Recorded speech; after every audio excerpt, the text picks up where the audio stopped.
The archives of the Second World War are vast, filled with official communiques, battlefield reports, and speeches carved into the public memory. Yet beyond the stories taught in classrooms, buried under redactions and sealed boxes of microfilm, lies another history. It is a history of vanishing convoys, of laboratories hidden in the snow, of assassins lurking in the ruins of a collapsed Reich, and of secret deals whispered in the shadows of Swiss hotels. These are not stories of triumph, nor carefully crafted accounts of liberation, but of the murkier currents that shaped the end of the war and the dawn of the Cold War. For decades, these files were locked away under the highest classification levels, marked with stamps warning not for public release and eyes only. But as fragments emerge, they reveal a far darker portrait of the 20th century. What happened was not always written, and what was written was not always true. 4 stories remain, buried yet stubbornly alive, each carrying the weight of secrecy that still lingers. 4 mysteries they never taught you in school. Chapter 1. Classified Disappearance of Convoy PQ-17.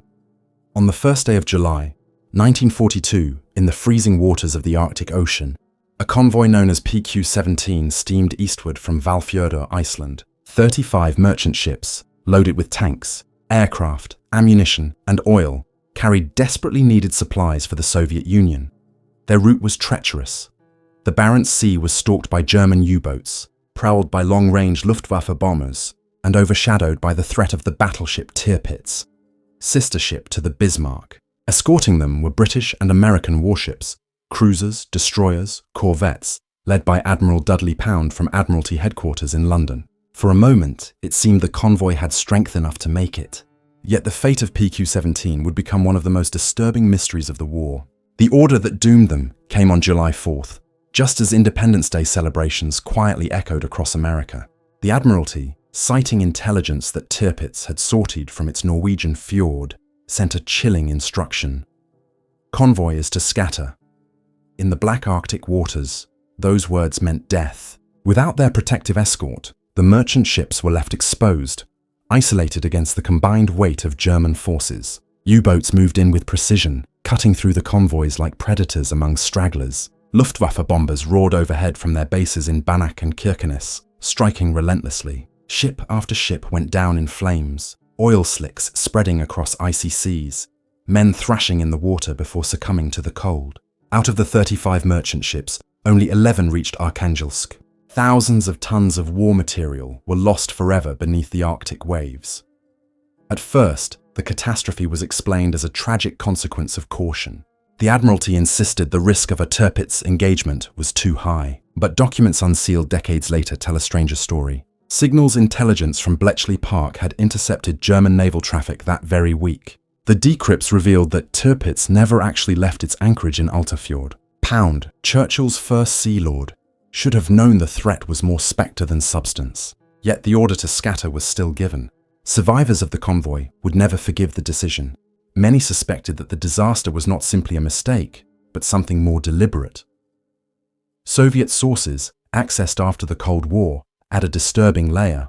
Stalin himself raged when he learned of the convoy's fate, accusing his British allies of sabotage. Some Soviet intelligence reports claimed the convoy had been sacrificed, deliberately exposed to German attack, to measure the strength and tactics of Hitler's Northern Fleet. Other whispers suggested double agents had corrupted the flow of intelligence, feeding exaggerated reports of Tirpitz movements into Admiralty channels. MI6 files remain conspicuously incomplete on this matter, with entire folders missing from 1942 operations in Norway.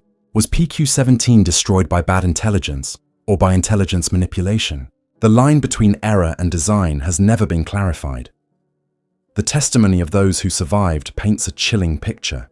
Men spoke of the silence of the Arctic night, broken only by torpedoes striking steel hulls. They remembered the eerie glow of burning tankers illuminating the fog, revealing men scrambling into lifeboats only to vanish moments later beneath the icy sea. Some recalled seeing German reconnaissance planes circling overhead, as if guided to targets with unnatural precision.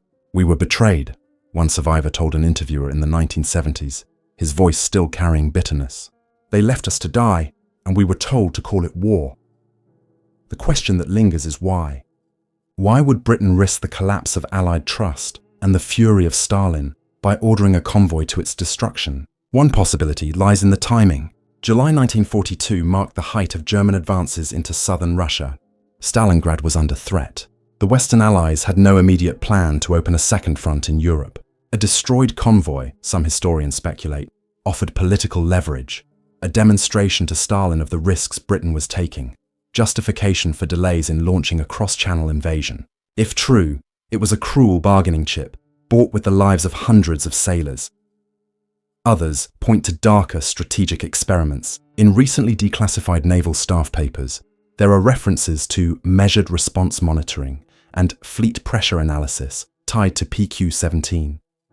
Could it be that Allied command wanted to test how quickly the Kriegsmarine would mobilize, how their wolf packs coordinated with Luftwaffe squadrons, how the threat of Tirpitz could shape operations without firing a single shell? The loss of 2/3 of the convoy may have been viewed, in sterile war room logic, as acceptable cost for invaluable data. Yet those calculations were never meant to see daylight. When Admiral Pound died in 1943, officially of a brain tumor, many files relating to PQ-17 were quietly sealed.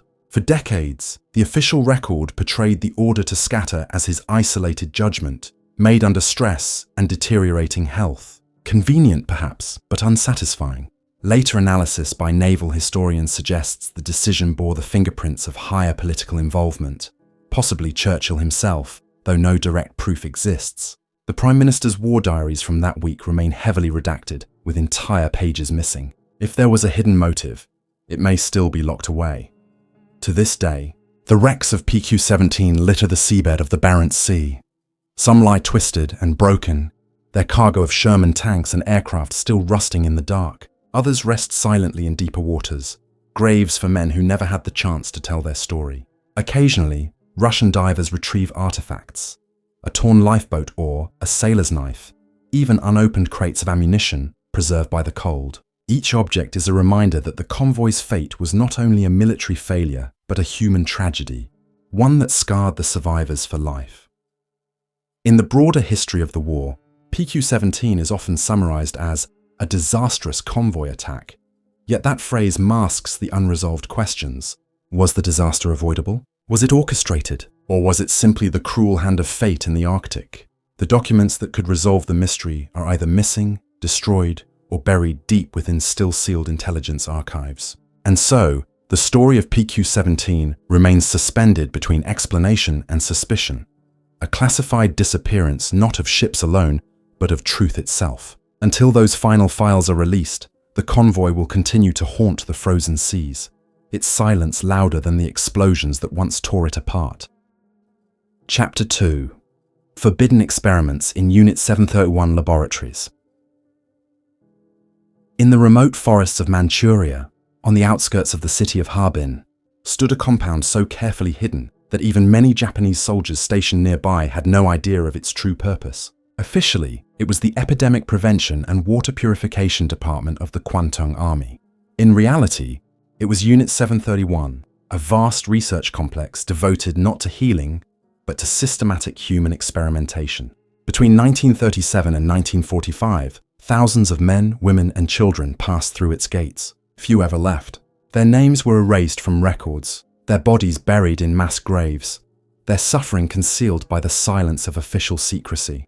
Only in fragments, whispered by survivors and pieced together through declassified American occupation files, do we glimpse the full horror of what occurred within those walls.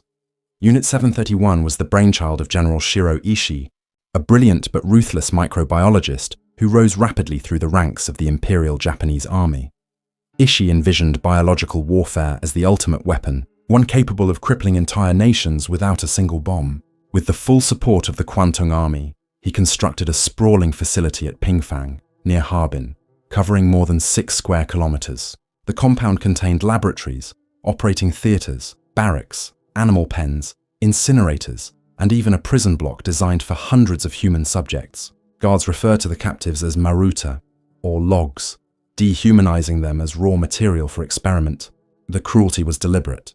By stripping away identity, Ishii and his subordinates could conduct procedures with clinical detachment. Inside Unit 731, experimentation knew no bounds. Prisoners were deliberately infected with pathogens such as plague, cholera, anthrax, and typhus, Entire groups were exposed to contaminated water, while others were injected with cocktails of bacteria to monitor the progression of disease. Researchers meticulously recorded the onset of symptoms: fever, vomiting, delirium, necrosis. In many cases, subjects were dissected alive, without anesthesia, so that organs could be studied in the midst of infection. Lungs were removed from the still breathing, stomachs cut open, brains exposed while pulses were measured. To Ishii and his team, this was science. To the victims, it was hell. Some experiments tested the limits of the human body under environmental extremes. Prisoners were stripped and exposed to freezing temperatures, their limbs drenched with water until ice encased them. Once frozen solid, the limbs were struck with sticks to test brittleness, then thawed in hot water to observe gangrene and tissue decay. Others were locked in pressure chambers until their eyes burst or subjected to flamethrower tests at close range. Women were impregnated by force, sometimes through rape by guards, to study the transmission of syphilis and gonorrhea. Children were not spared. The logic was simple. Disease respected no age, so neither would science.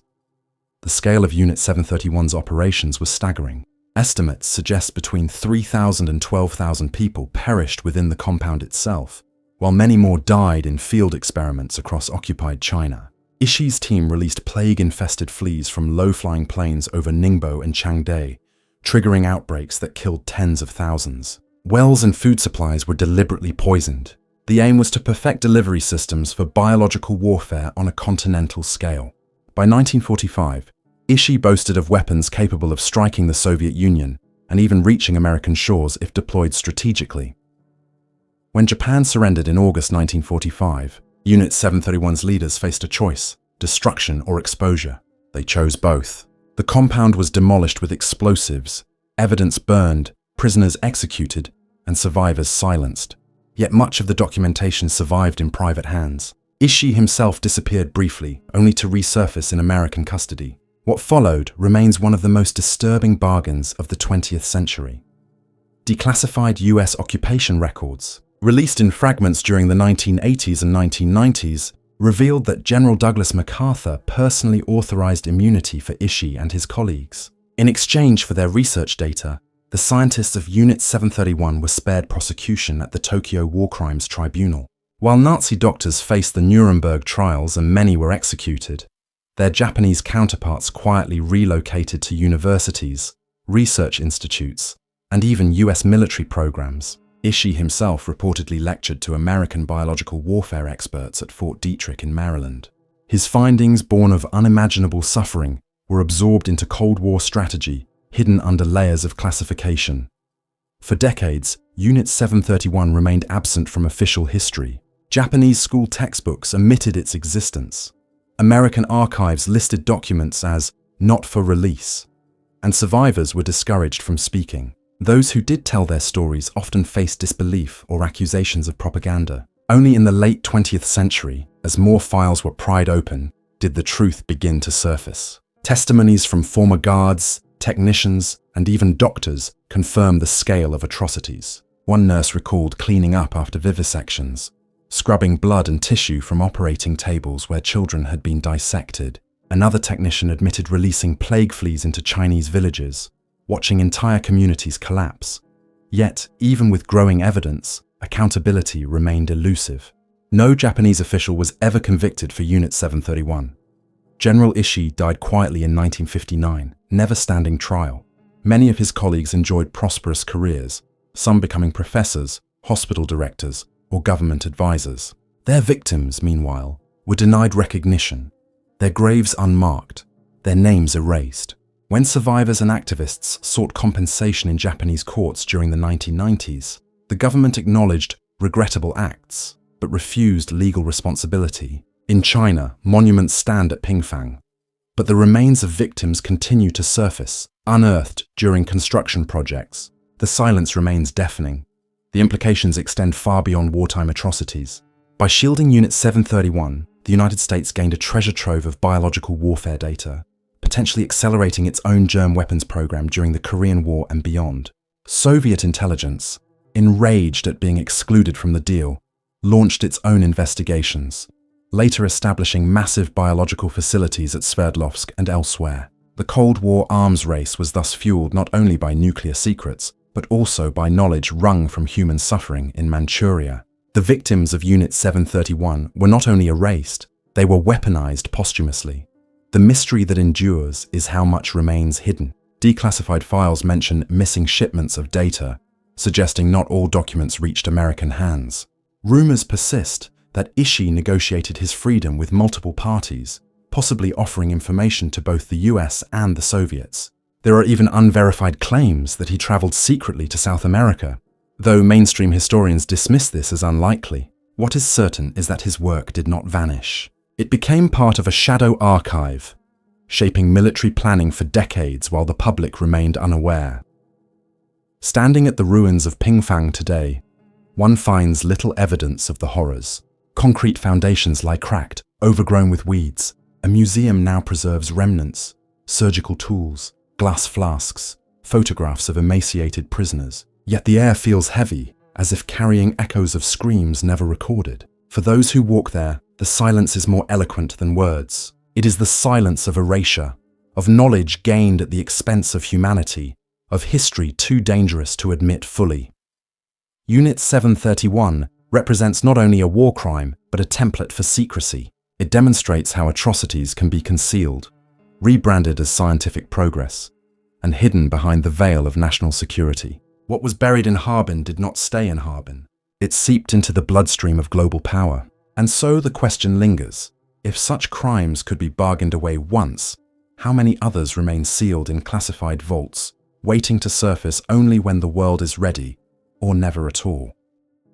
Chapter 3. Erased Files of Operation Werwolf. As the Reich collapsed in the spring of 1945, the ruins of German cities smoldered under Allied bombing campaigns, and Soviet tanks rolled relentlessly westward. Amid this chaos, Heinrich Himmler, Reichsführer of the SS, envisioned a plan that could extend the war even after Germany's surrender. It was called Operation Werwolf, a clandestine program designed to unleash small, fanatical guerrilla units against occupying forces. The idea was simple, yet terrifying. When the German state ceased to function, the Reich would continue in the shadows, striking from forests, basements, and ruined cities. Officially, the program was dismissed by Allied commanders as a desperate bluff, but declassified Soviet and American files suggest Werwolf was far more than myth, and its remnants echo into modern times, like a ghostly afterimage of the Reich itself. The origins of Werwolf lay in late 1944, when Himmler ordered SS General Hans Adolf Prützmann to design an underground resistance based on Soviet partisan models. Prützmann, who had witnessed firsthand the effectiveness of partisan warfare in Ukraine, sought to replicate those tactics in reverse. Training camps sprang up in remote forests, particularly around Hesse and Bavaria. Recruits, many drawn from the Hitler Youth and surviving SS officers, were drilled in sabotage, assassination, demolitions, and clandestine communications. The Werwolf units were intended not as large armies, but as small cells capable of destabilizing occupation governments, murdering collaborators, and creating an atmosphere of fear. Their symbol was chilling: the wolf, a predator lurking in silence, striking without warning. Evidence of Werwolf's operations began even before Germany surrendered. On March 24, 1945, Franz Oppenhoff, the newly appointed mayor of Aachen under Allied control, was assassinated outside his home by a Werwolf team parachuted behind lines. The murder shocked American commanders, who suddenly realized occupation might not be as simple as victory parades suggested. In the following weeks, Allied intelligence reported attacks on supply depots, ambushes of soldiers, and sabotage of railways across Western Germany. Though sporadic, the strikes carried psychological weight. General Eisenhower's headquarters issued warnings of a potential Nazi underground, while Soviet marshals prepared for a prolonged guerrilla struggle in their occupation zones.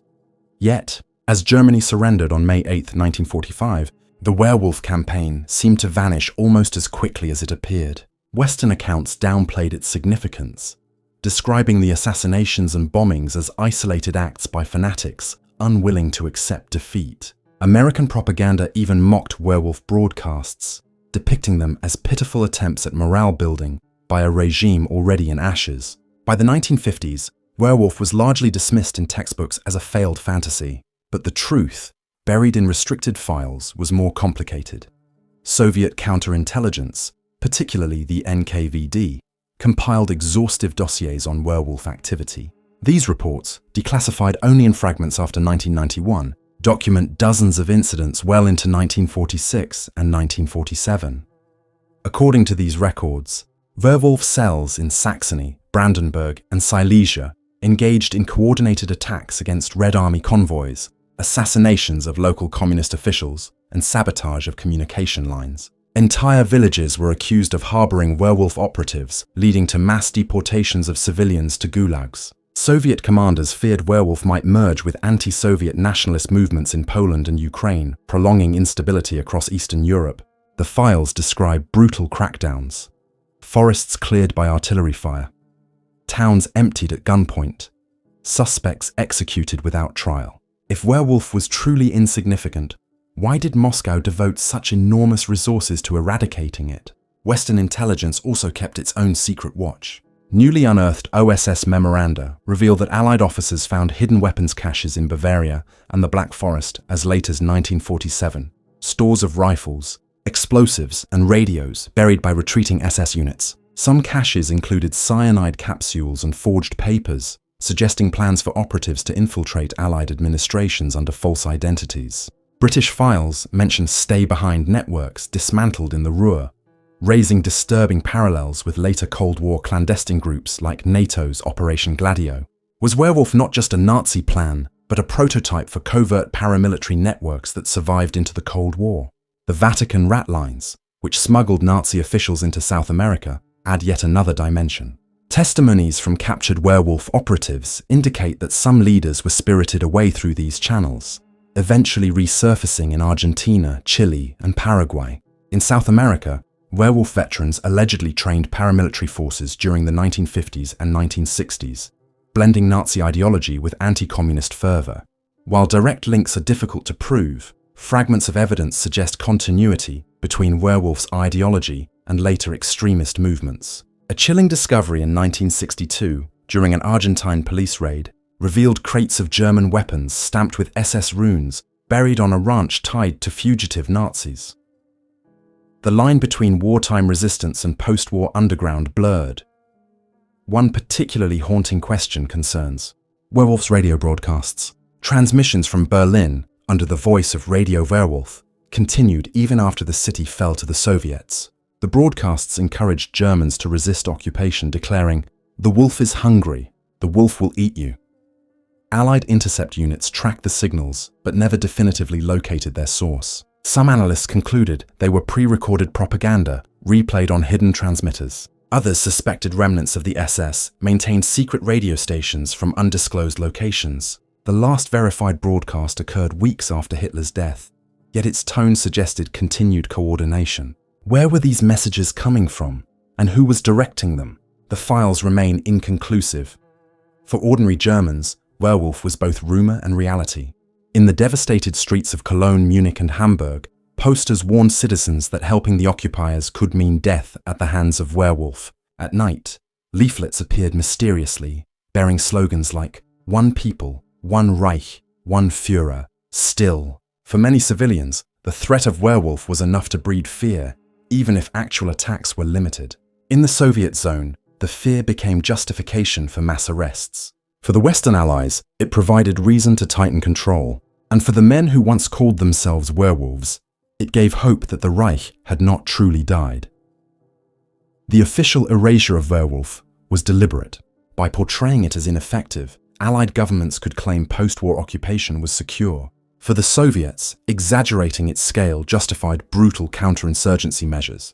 Between minimization and exaggeration, the truth disappeared into the fog of secrecy. Even today, historians debate whether werewolf was a serious resistance or merely the ghost of Nazi propaganda. But scattered fragments, redacted reports, hidden caches, unexplained assassinations suggest something larger, something deliberately silenced. The unanswered question is why certain werewolf files remain classified. In 2017, a request to the US National Archives for OSS werewolf documents returned heavily censored pages, with names and locations blacked out. British MI5 files from 1946 on subversive German elements remain restricted until 2045? What could still be dangerous 80 years later? Perhaps the answer lies not in 1945, but in what came after, the absorption of werewolf operatives into Cold War intelligence networks. Their expertise in sabotage and assassination too valuable to discard. If so, then Werwolf never truly ended. It merely changed masters. Werwolf's legacy survives in symbols and whispers. Its wolf insignia reappears in extremist manifestos, graffiti, and online propaganda. Its tactics, leaderless cells, psychological intimidation, targeted assassinations, echo in insurgent groups worldwide. And its files, locked away in archives, remain a reminder that history is not always written to reveal, but to obscure.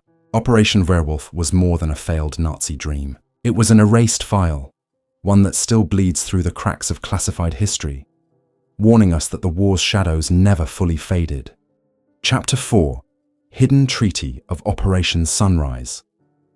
In the final months of the Second World War, while artillery thundered across Central Europe and cities like Dresden and Königsberg lay in ruins, another battle was being fought, not with weapons, but with words, signatures, and clandestine meetings in quiet Swiss hotels. It was codenamed Operation Sunrise, a series of secret negotiations between high-ranking Nazi officials and American intelligence officers. To the public, the war seemed clear.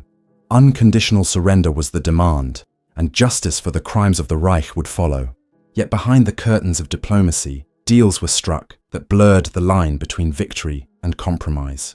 The consequences of those meetings would reverberate for decades, shaping the mistrust that defined the Cold War.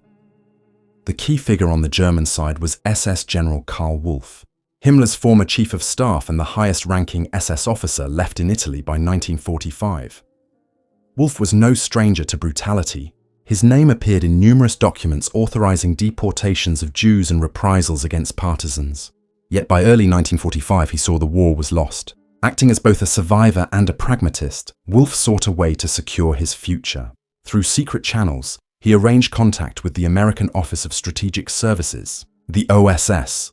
Leading the American side was Alan Dulles, the OSS station chief in Bern, Switzerland, a man who would later become the head of the CIA. Their goal, on paper, was to arrange the surrender of German forces in northern Italy. But beneath that objective lay something far more dangerous: the selective rescue and recruitment of Nazi officials for the coming conflict with the Soviet Union. The first meetings took place in March 1945, in safe houses around Lugano and Lucerne. Cloaked in secrecy, Wolff arrived with intermediaries carrying coded documents. He offered to orchestrate the surrender of entire German divisions in Italy without further bloodshed.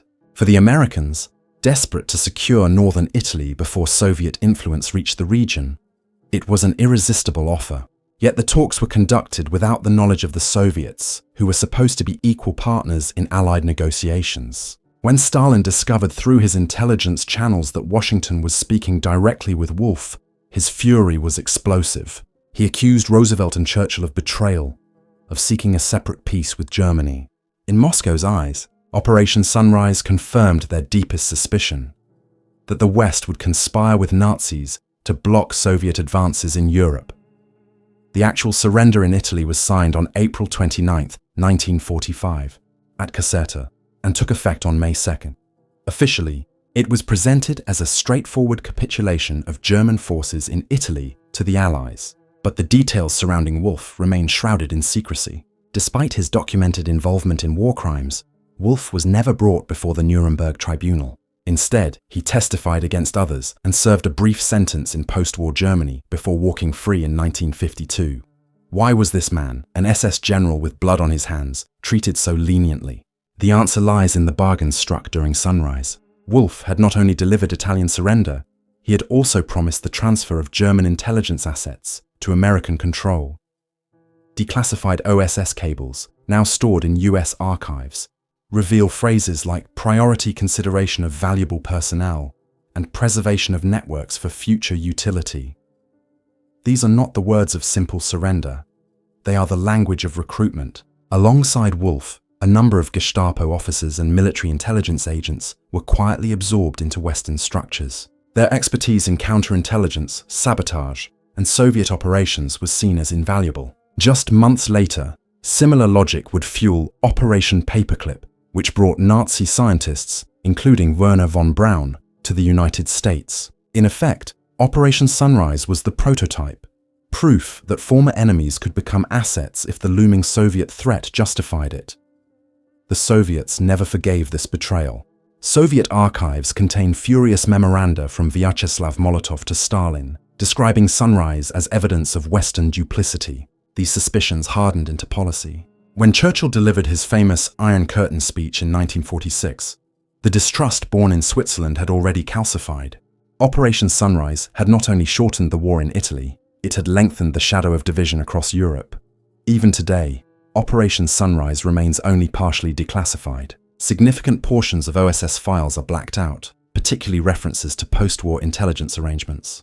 Some researchers believe these redactions hide the names of Nazi officers who later worked with the CIA and West German Intelligence Service, the BND. One name often whispered is Reinhard Gehlen, former head of Nazi military intelligence on the Eastern Front, who indeed went on to establish the Gehlen organization under US patronage. Officially, Gehlen was not part of Sunrise, but parallels between his recruitment and Wolf's negotiations are undeniable. Both cases reveal a disturbing continuity. The machinery of Nazi intelligence did not vanish. It was repurposed. The physical locations of Sunrise negotiations also remain cloaked in secrecy. Swiss hotels and villas, whose guestbooks mysteriously lack entries for those crucial weeks, are suspected sites. Witnesses recall black cars arriving at midnight, curtains drawn tight, and guards posted at every corner. Neutral Switzerland became the stage where enemies shook hands in secret, exchanging not only surrender terms, but promises of survival. For the men who sat at those tables, it was not about justice. It was about leverage in the world that would follow. The moral cost of Operation Sunrise is immeasurable. To the families of Holocaust victims, the idea that SS generals were spared in exchange for political convenience is unbearable. To the soldiers still dying on the Italian front in April 1945, the secrecy of the negotiations raises questions. Were their sacrifices necessary, or had the end already been arranged behind their backs? To historians, Sunrise exemplifies the ambiguity of victory, where the lines between enemy and ally, justice and pragmatism, blur into shadows. Karl Wolff lived until 1984, long enough to see his past resurface in public debates. Though briefly imprisoned in the 1960s for crimes in Italy, he largely escaped the fate of other SS leaders. His light punishment puzzled many, but for those aware of Operation Sunrise, it made grim sense. He had been protected, shielded by the very intelligence services that once claimed to fight him. His testimony at Nuremberg, carefully managed, omitted many details. The files that could have condemned him were buried, just as the deeper truths of Sunrise remained sealed. The unanswered question is simple, yet devastating.